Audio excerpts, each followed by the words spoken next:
I went and hung out with kids who, by all other means, are the poorest compared to these people who have everything, and yet they're enjoying their life at such a higher level because of that perspective that they have. And therefore, we have the ability to change our perspective and recognize that everything we want, we already have inside. If we're choosing to want to feel those feelings that we're actually going after externally. Welcome back to the Investor Mindset Podcast. I'm your host, Steven Pesavento, and today I'm delighted to have Peter Sage in the studio. How you doing today, Peter? I'm doing absolutely outstanding, sir. Really excited to be here. Should be a great chat. I'm super excited to talk with you because you've built a number of businesses. You're helping people change the way that they think, all on a path towards living an even better life. So we're going to get into a lot of different things today. But as a starting point, I want to start by looking back at earlier in your life. What events or influences from your childhood shaped who you are today? Always a good question to ask and reflect back on. And I've done a bit of this, so I have quite a few insights actually around that. I think, as I'm sure you do, that a lot of our early patterns are formed in childhood, usually around the areas of what I call survival archetypes. You know, if your parents were chaotic, you needed to create order to survive. Yeah, so you're probably a control freak. Right? If your parents were control freaks, you're probably a creative side because you need to escape into your imagination. But that also translates a lot around money. If you saw your parents constantly fighting over money, you have an unconscious link, most likely, to linking money to lack of love or unwanted feelings. So that's why most people push it away. And I remember probably some of the pattern that formed for me was I was put into private education. My parents were working class, so they worked their ass off to try to get me what they thought was the best start, which was a good education. And my mom had to work 2 jobs. My dad was he owned his own business, but kind of owned his own job. He had a junkyard. And I remember they came to me, I was 10 years old, and they said, we can't afford to keep you in the private school anymore. You're not going to be able to see your mom if she's got to take another job. Or you go into the state sponsored school, which is like the free education, but the quality drops. And I wanted to see my mom. I didn't want my mom to be working hard. So I decided to leave the private education and go with its guaranteed university path and its guaranteed college path and all the stuff that you pay for good quality education for your parents do, and go into the sort of state lottery system of if I work hard maybe I'll get a good education, but the teachers aren't going to push it.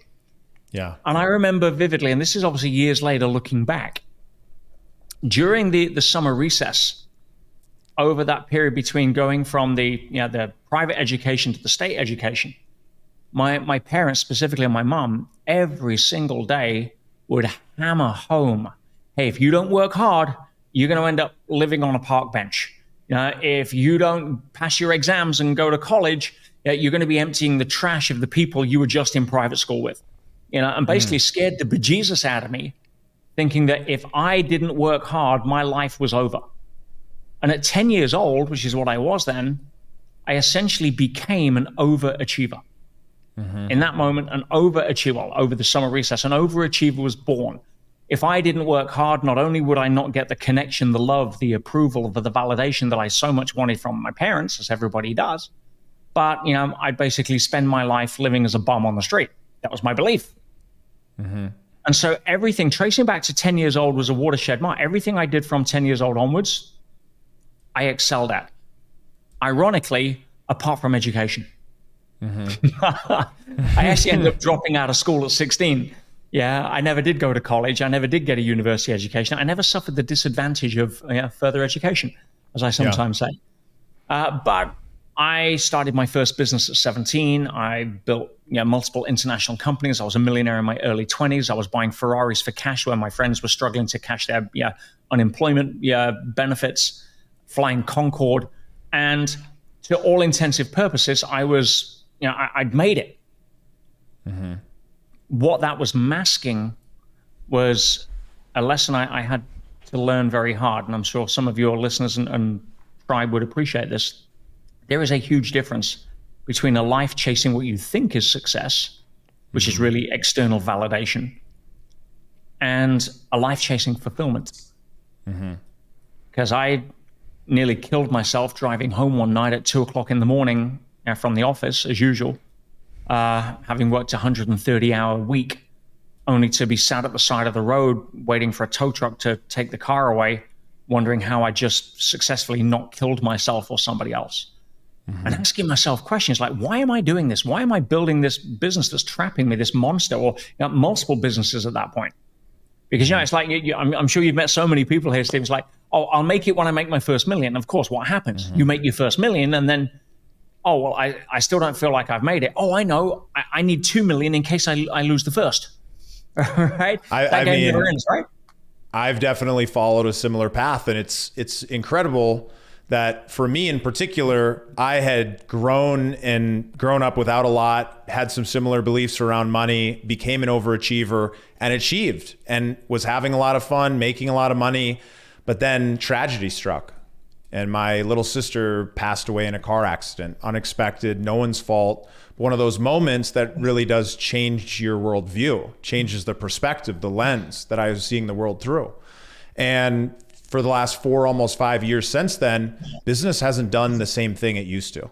It used to fill me up, and then I realized it's actually empty. If you're not doing it for the right reasons, if there's not that contribution and that impact that's really driving you. And so what I'm curious is if you could explain to the listeners the difference between living in that achiever mode, living in that place of climbing that first mountain versus living in that contributor mode, where you're focused on impact, climbing that second mountain. It's I sum it up in a metaphor I call the curse of the white rabbit. And I'll share it because a lot of entrepreneurs really resonate with this, and they finally get to understand something they've never been able to articulate. And that is that if you go to a dog track, or you understand the concept, the dogs race around the track, and people bet on who's going to win. They're fast dogs, they're greyhounds. And why do they run? They run because they're chasing a mechanical rabbit. Now, the question is, does the dog ever catch the rabbit? Answer obviously is no. Yeah. Entrepreneurs chase rabbits. We chase goals. That's what we do. All right. And we've all thought, oh, when I catch that rabbit, then I'll be happy. When I make my first million, when I get the body I want, when I achieve the next milestone, when I get the certificate on the wall, whatever it may be. The next quarterly results. We're always chasing something. Now, back to the dog track. The reason the dogs don't catch the rabbit is not because they don't run fast enough, or they don't have the right personal trainer or diet. They don't catch the rabbit because the game is rigged specifically so they can't catch the rabbit. But if you see a dog at the end of the race, here's what they don't do. If I can translate greyhound for a second, let's just say the dog turns to his friend and says, hey, you know something? I ran 3 races this week. I've won 2 of them. Still haven't caught that damn rabbit. I quit. No, there's no market for greyhound Prozac. Yeah. Instead, you see the dogs at the end of the race. They are ecstatic. Why? They got to run, and that's what they're born to do. Entrepreneurs are born to build businesses. That's what we do. But if you're validating yourself by how many white tails you think you can pin to the wall, you're never going to be fulfilled. Not because you're not a good enough greyhound, not because you haven't got the right trainer, not because you're not smart enough, not because your teacher said you wouldn't amount to anything, not because you're always living in the shadow of your elder brother, none of that stuff. It's for one simple reason. The game is designed so that you can never catch the rabbit of fulfillment by running on the track of achievement. The two are just not together. Now, what you will get on the track of achievement are 4 primary human needs, but they're the needs of the personality. You get the need for significance, validation, approval. You get the need for variety. You get the need for certainty. And you also get the need for connection. But what you won't get are the 2 needs of the spirit, which if you go and look out of your window, this isn't Pete's rules that I made up. This is Nature 101. Go have a look. I didn't make them up. All right? And that's growth and contribution. When you swap the need for significance or the need for certainty and you replace them as a hierarchy, you can't get rid of them completely. They're human needs. But you replace the hierarchy of what you're most driven by to be growth and contribution. We have to grow so that we can contribute. Your life will immensely shift. Stress will disappear. Yeah, your levels of joy will increase.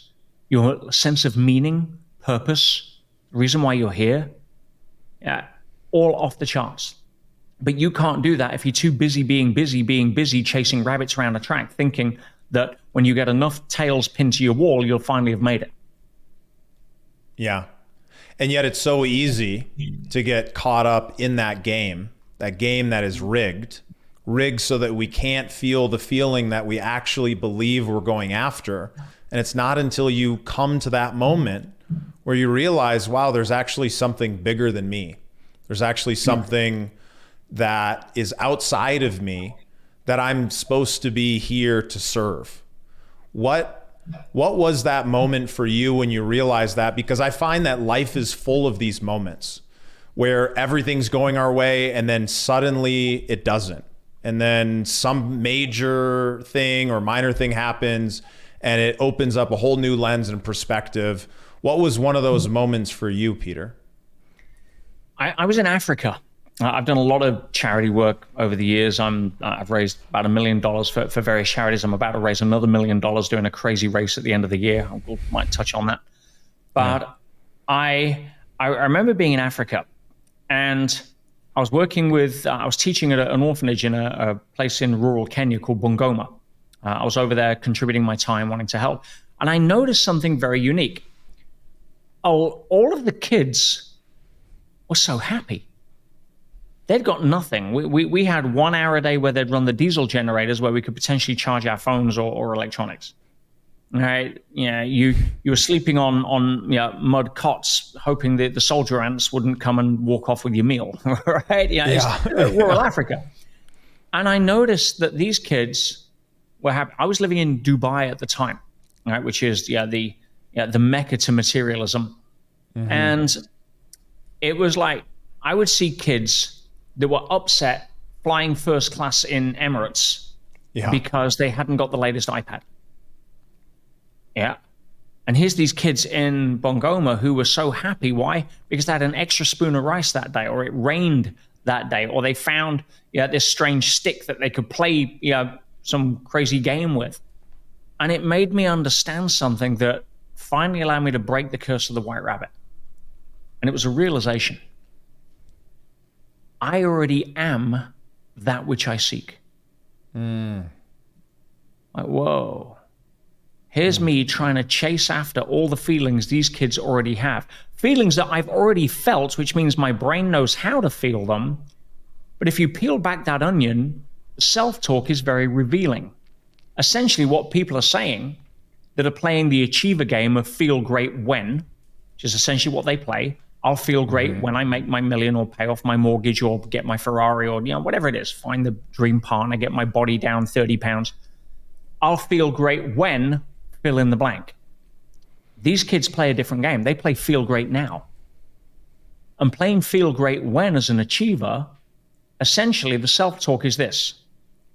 When I catch this mythical rabbit that I'm chasing, and if I do happen to catch it, by the way, I'm happy for 30 seconds for the next fluffy tail appears. Yeah, we know that game.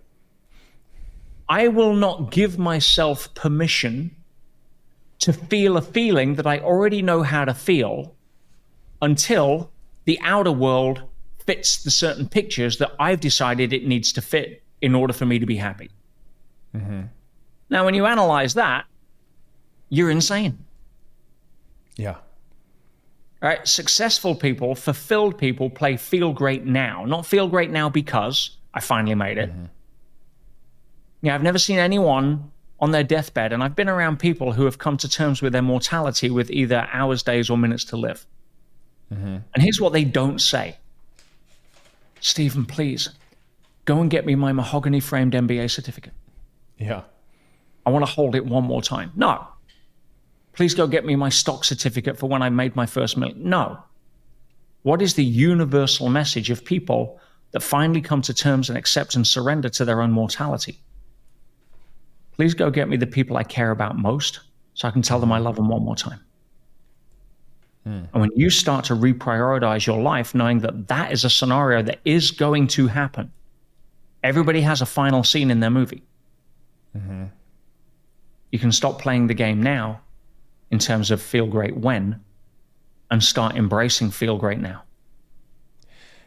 It's incredible how much pleasure is available when you have the right perspective, right? What you're really saying is, I went and hung out with kids who, by all other means, are the poorest compared to these people who have everything, and yet they're enjoying their life at such a higher level because of that perspective that they have. And therefore, we have the ability to change our perspective and recognize that everything we want, we already have inside. If we're choosing to want to feel those feelings that we're actually going after externally. And so when you make this shift, how do you go about continuing to create a level of motivation and drive to be able to go do the things out in the world? I've seen for myself that where I'm being drawn into is more of the impact, more of the contribution, more of the focus on others. But is that what you found, or what has led to the most drive once you let go of having to please others and instead are doing something meaningful in the world? Well, you nailed it. It's basically you grow up. Yeah, the first part of our life is all ego-based, and that's required. Nobody's born enlightened. Yeah, Buddha wasn't born enlightened. Yeah, he was born Prince Siddhartha and had to go through his own adolescence, right? And so when we realize there's a big difference between physical maturity and emotional maturity, and the two are not correlated. There's a lot of emotional teenagers running around in some pretty adult bodies. So if you stay stuck, focused on yourself, trying to prove to the world that doesn't care that you're good enough, trying to run around looking for somewhere else to replug in your umbilical cord to get approval, validation, or get your ego stroked so that you can finally prove to whoever the hell you think you're trying to prove it to that you've arrived and made it and are worth it. Instead, when you cross that Rubicon, that threshold, where you give up the need to be significant and you start playing the game of raising the significance of others, not as a martyr, not as a doormat, from somebody who's generally looking to contribute. And you start to grow, mature emotionally at that point. So you grow up. And so if you're still at a stage where you're trying to validate, if you're seeking external validation, if you are what I call swimming in goop, G-O-O-P, the good opinion of other people, if you don't realize that life is a growth-centric experience, not a comfort-centric experience, and you're trying to fight against the river of life, it's exhausting. You're going to get feedback. If you don't finally become okay not being liked, you're going to stay emotionally immature. If you think that life is about trying to have it cushy, just remember the unchallenged person remains juvenile. So when we realize life is growth-centric, we're here to have this adventure. We're here to go out and swing the bat. You star in the movie of your life. I know that because you're the only one that's in every single scene of your movie. And most people are running around as unpaid film extras in some big budget drama, wondering why their life sucks. Most people are depressed, in my opinion, my experience, now 30 years of working with human behavior and intervention. Number one reason most people are depressed is they're too focused on themselves, on why their life doesn't work. You start being able to focus on what I can contribute, what can I do to add value, rather than poor little me and let go of your victim story. You start moving forward with more meaning and purpose, and life will get behind you. Now, that's not for everyone, and it may be tough love for some people. I'm not here to take away anybody's problems. Some people hang on to them like a trophy. Some people are very happy being unhappy. I'm not here to change that. I've got no right. The only right I believe that you and I have, Steven, is the right to be the example of what's possible and the invitation to others, not the imposition on others. They will seek it out. That's why people listen to this kind of podcast. People that want to hang on to their victim story aren't going to listen in, because you'll call them on their shit, and so will I, right? In a loving way, because we want what's more possible for them. But number one rule of coaching, if you want something for somebody more than they want it for themselves, you're wasting your time. And that's tough if it's your brother. That's tough if it's your mom. That's tough if it's your kid. Right? But we have no right to take away the trials, tribulations, and lessons that made us who we are in our journey away from other people. We can only inspire them by being an example of what's possible. Yeah. It's ironic because oftentimes, I've experienced that out in the world, whether it's coaching or advising, whether it's working with friends or family, whether it's working with my team, where you see someone's potential and you know what's possible, but you can't necessarily put the key in and drive the ignition for them. They have to find that on their own. They have to want to see that change. And yet, go ahead. For some people, the reality is it's not this lifetime. And I'm sure that was me, several lifetimes ago, in the slow learning club. Needing to hit my head on the pavement on the sidewalk enough times before I finally learned how to tie my shoelaces. That's just part of the game. There for the grace of God go I. That's why you can't get the spiritual ego involved, saying, I'm more evolved than you are. That's like a teenager looking at a 6-year-old thinking they're superior. No, it's like, you're just further along on your own journey of evolution. What's better, an acorn or a sapling? A sapling or an oak tree? Neither. What's better, a 10-year-old or a 12-year-old? Neither. We're just at different parts of our own journey. When you appreciate, respect, and hold a space for people at that level, rather than try to judge or criticize them for not being as enlightened as you think they should, or for being stupid because, why do you keep running the same pattern in the same relationship with different people? Or why do you still go back to alcohol or drugs? Well, there for the grace of God go I. Right? So again, it's about understanding there's many different ages in the playground of life. Some people are going to want to fight. Some people are going to argue over whose marbles are theirs. And as you get older, there's less fights in the playground at university than there is at junior school.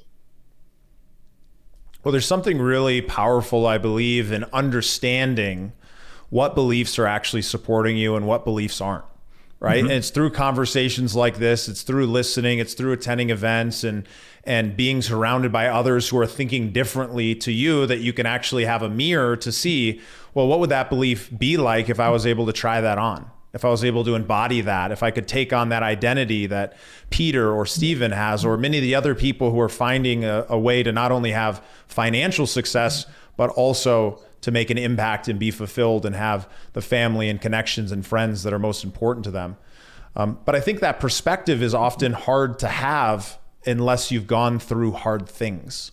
And so many people are afraid of going through hard things. But I think one of the most interesting things about you, Peter, is that you have so much wisdom. When you speak, there's another level of frequency that I believe you're speaking on.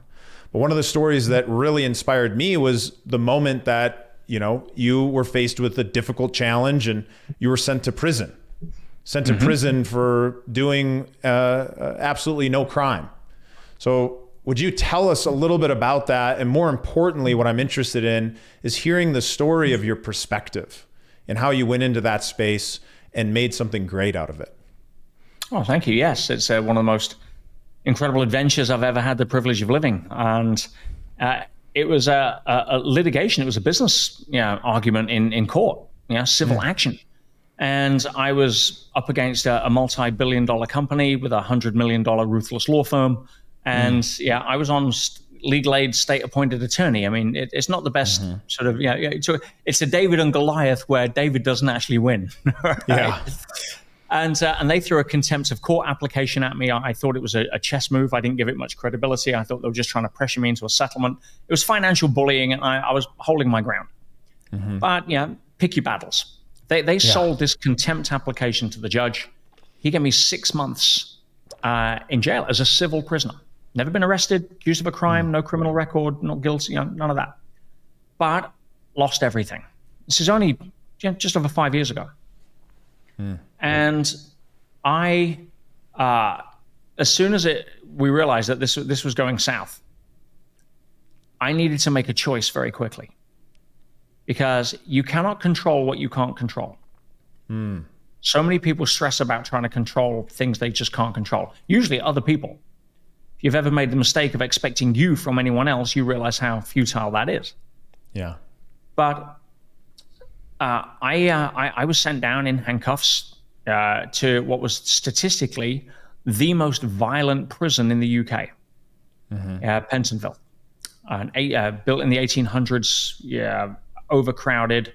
I mean, just if you've seen Prison Break, it's a similar kind of deal. Wow. Yeah, high category prison. And it was because it was the closest to the court. That's where they put me. Now, I should have been recategorized as a civil prisoner and sort of sent to a holiday camp, within a day or two. But that process took 4.5 months. So I was in Pentonville for 4.5 months, unsegregated with all of the criminals. Not even the guards knew. They'd never seen a civil prisoner. Right? It's just not geared up for it. So the decision that I made was that I was not going to go in with the identity of a prisoner, because that is victim, and that's only going to lead one way. That's a tunnel with no cheese. Instead, I decided that I was going to go in as a secret agent of change, an undercover Jedi. That was my mission. I've been blessed to have helped millions of people over the last quarter century improve their mindset. Or maybe the people I could really help the most never get to see YouTube or come to a seminar or listen to a podcast like this. Why? Because they're in jail, or they're surrounded by not a peer group, but a fear group. And so I went in on a mission, like I'd been hired as undercover by the universe to go and help people. And I took that on. I was excited by the challenge. Forget the fact that they just lumped all the legal costs against me. I was $350,000 in debt. I'd lost my business, my wedding, my everything had just been taken from me, and I was thrown in at a huge deep end. Not to mention, just before I got there, somebody was murdered. Blood on the floor was a daily occurrence. And this is not. I sit on the couch and watch UFC. I'm not a fighter. Right. Right. Yeah. I speak a lot faster than most people hit. Right. Yeah. This is not my environment, but I never once felt in danger, because I had a deep sense of knowing that I was there to serve. And if I was, the universe would take care of me.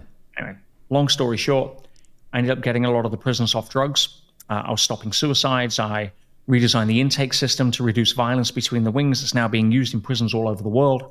I won a national award for the work that I did. And I came out 6 months later, $350,000 in debt, no business, no credit rating, excited about how to dig myself out of that level of hole, because I'd never dug myself out of a hole that deep before. Also knowing that I just made a huge difference to a lot of people that continues to this day around the world. Yeah, it's so fascinating, because by taking on this identity and taking on this purpose and trusting and having faith that by being a servant to others, that you were going to be protected, you were able to go in and have a totally different perspective while experiencing this experience. Most people would go in with fear, but you decided to go in with excitement. You decided to go in looking at it as an adventure. You decided to say, hey, well, I'm here for a reason. I might as well be able to give something as a result of the work that I'm doing. How it just seems so far-fetched, because it sounds like you're actually creating a level of certainty for yourself that everything was going to be okay, while most people are looking for certainty from an outside perspective. So how do you solve for that? It comes back to what you're saying about, what are your primary beliefs? And there are some overarching beliefs that really form a concrete foundation on which to build. Einstein said that the most powerful question a person can ask or answer in their lifetime is, do they live in a friendly or a hostile universe? And what he was alluding to there, pretty smart guy, never met him, but apparently knew what he was talking about. But what he was alluding to there was that if you have the belief that the universe is hostile, you're going to live life through a fear-based lens. Everything with teeth can eat you. Yeah, you're always looking for the hole in the donut. You're going to train your reticular activating system to be overactive on looking for threats. If you believe instead that you live in a friendly universe, that life doesn't happen to you, it happens for you, it happens through you, that you're the star of your movie, then you're going to have a very different experience. Hence, one of the short stories I wrote in there that helped so many prisoners was called Mud or Stars, taken after the old adage, two men sat behind prison bars, one saw mud, the other saw stars. The condition is identical, but how you choose to perceive it changes everything. And for me, what Einstein was really saying was this: you don't live in a friendly universe. You don't live in a hostile universe. You live in a self-reflective universe. How you choose, underline, choose to see the world will become your reality. You believe in magic, you're going to live a magical life. Now, I also understand that theory doesn't cover the price of admission to the higher levels of greatness. Yeah, or as Bruce Lee put it, you can't learn to swim on dry land. I've been teaching a good game for 25 years at that point. That doesn't mean anything if I can't go and walk and demonstrate my own stuff in an environment that's real. No second takes, no podcasts, no like behind the scenes, no blah, blah, staged questions, none of that crap. No. Throw the guy in the most violent jail in England and see how he can manage himself, let alone others. Right? And yeah, there were times I was nervous. There were times I was depressed. There was times I cried. But they were where I visited, not where I lived. Most people live in depression and visit joy occasionally. What muscle do you want to build? Because it is a muscle. Right? If you live in the gym, you can visit McDonald's once in a while. It's not going to do a lot. But if you live in McDonald's, I got news for you. You can visit the gym once in a while. It ain't going to do a lot. Yeah. And you're stuck with whatever those two choices will give you. Either health, vitality, vibrancy, and a body to be proud of that's going to carry you pain-free for a long part of life, or an early grave with diabetes, obesity, and metabolic dysfunction. Yeah, pick one. No one does that to you. You choose.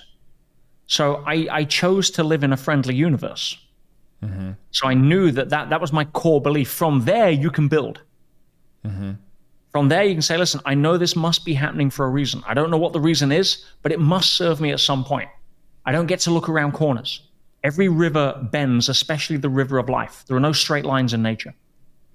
So I need to be able to trust the wisdom of the current. Because if you know you're in the right river, you don't care if it bends left or right. But if you say my goal is north, and you're heading north and the river then bends east, you're going to freak out and start to try to dig a channel north into the bank, which is exhausting. But if you learn how to sail with the bends, instead of fighting the current, you use your energy to position yourself better in the current, roll with the punches, play the hand you're dealt. There's many different ways you can look into modern vocabulary to describe it, but become a better sailor. And if you do that, the river almost always will catapult you back round to where you want to go faster, at a different level. That's because beliefs are everything.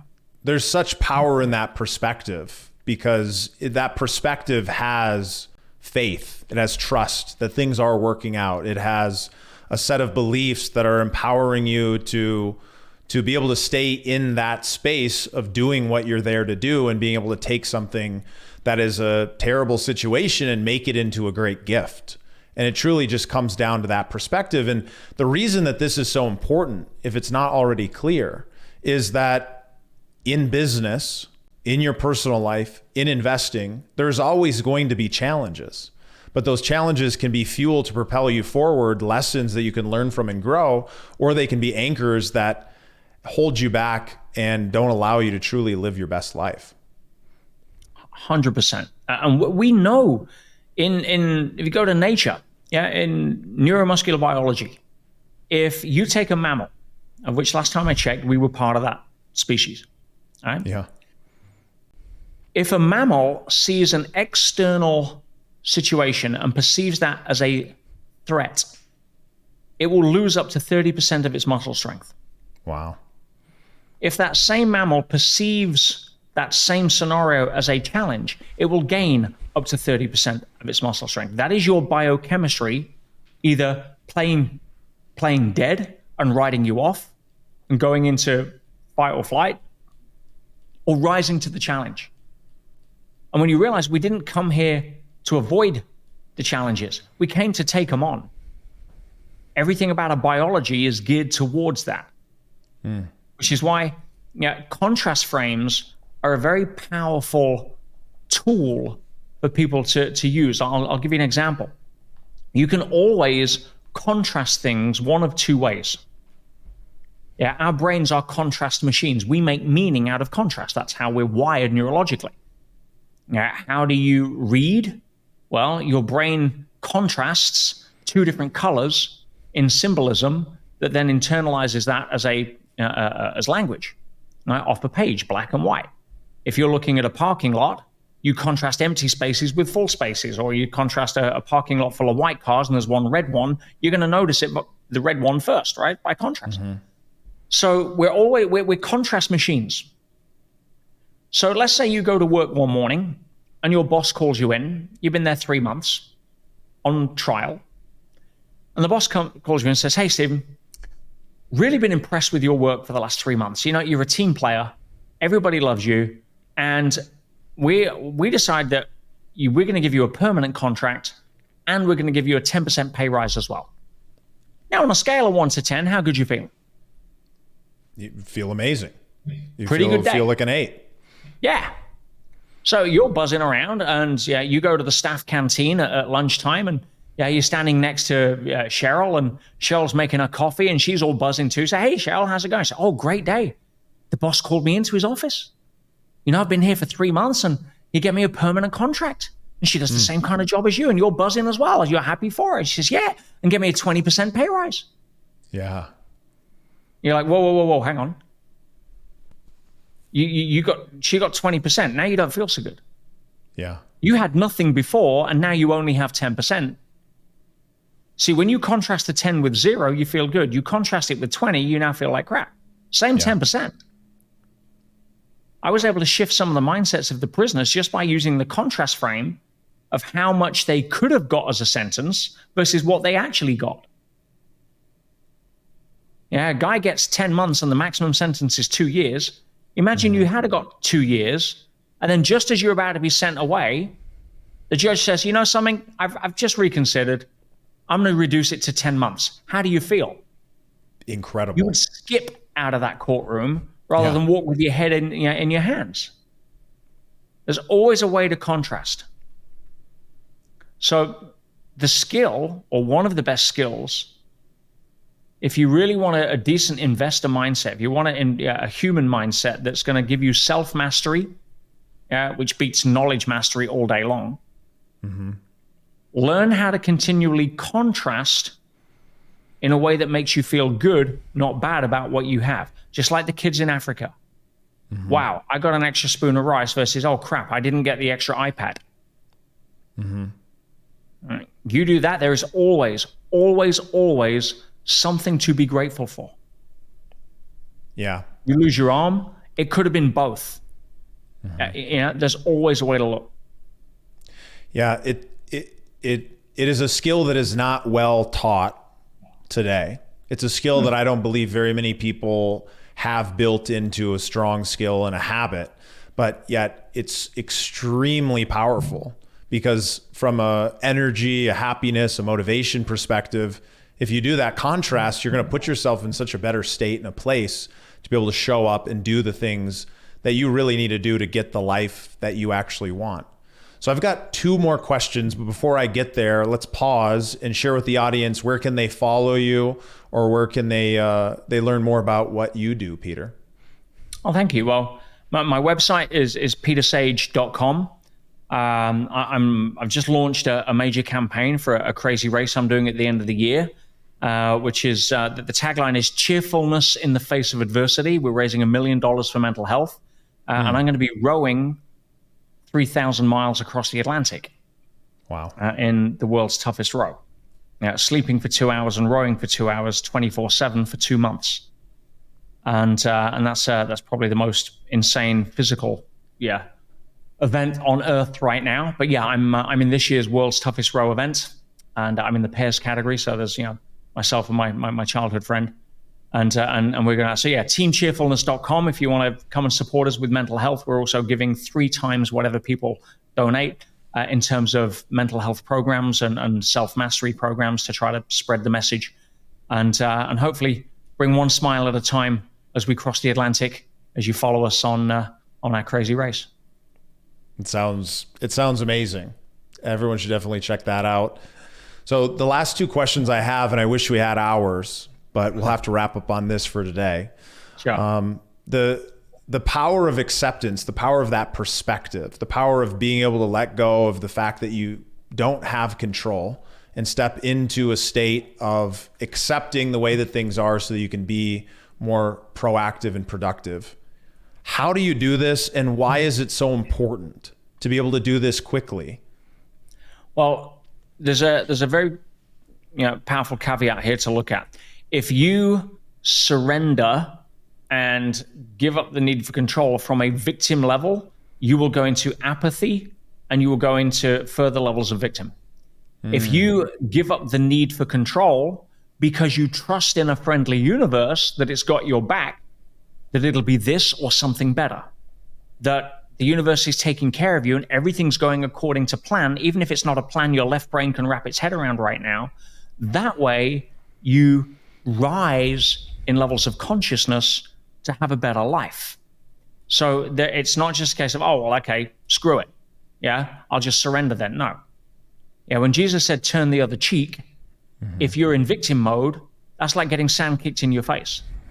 Right? If you're in, that's surrender to being oppressed.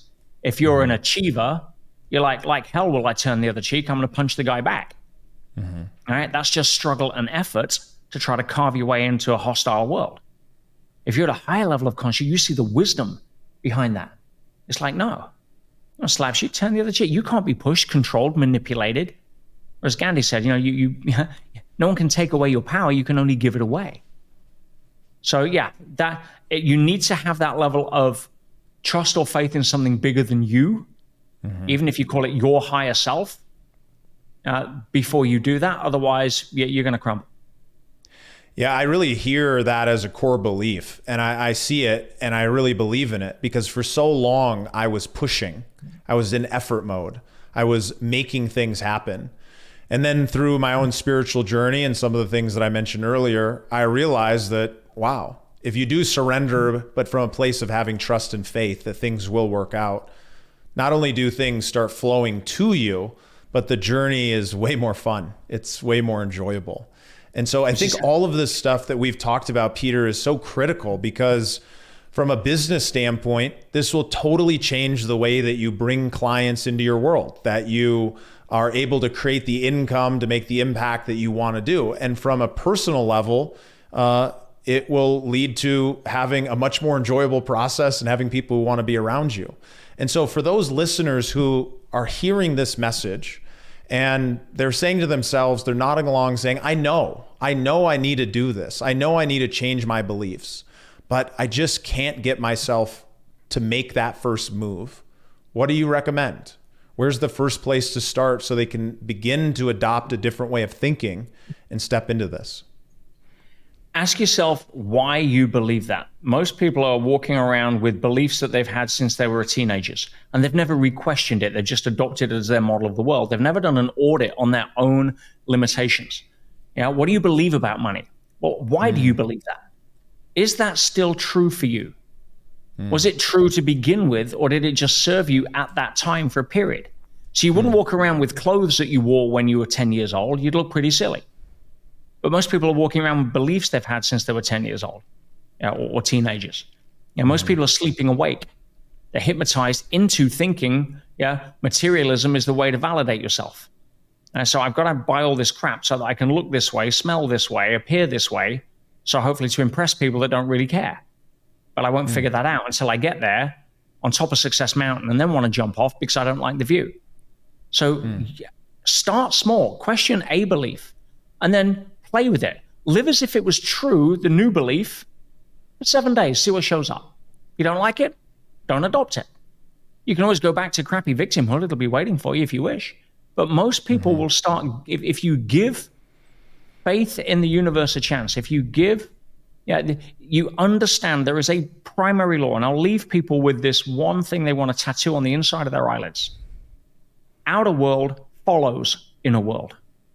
Your financial bank account follows your emotional bank account. You want your financial bank account to go up and you're feeling like crap? Good luck. You may get a temporary spike. It'll come back down.